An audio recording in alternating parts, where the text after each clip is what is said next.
Introduce එකක් දෙන්න අපිට. මේක තමයි පොළොන්නරුව ඩිපෝව. ඕකේ. ඒකට කියන්නේ ඩිපෝ කියලා. අර මොකද කියන්නේ? ඒකට කියන්නේ මොකද්ද? ඒකට කියන්නේ බස් ස්ටෑන්ඩ් එක කියලා. පොළොන්නරුව බස් ස්ටෑන්ඩ් එක. එතකොට ඇයි අර රතු පාට බස්සු නිල් පාට බස්සේ පාට දෙකකින් දිය. රතු පාට බස් එක මේ මොකද්ද? CTB.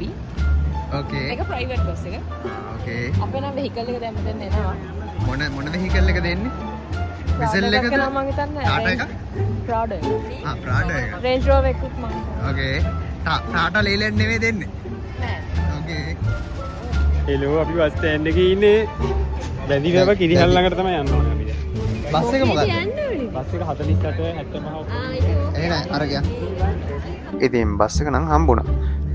ඒ වුණාට කට්ටිය කන්න බොන්න ගන්න අපිට යන්න ඕන ෆුඩ් සිටියට.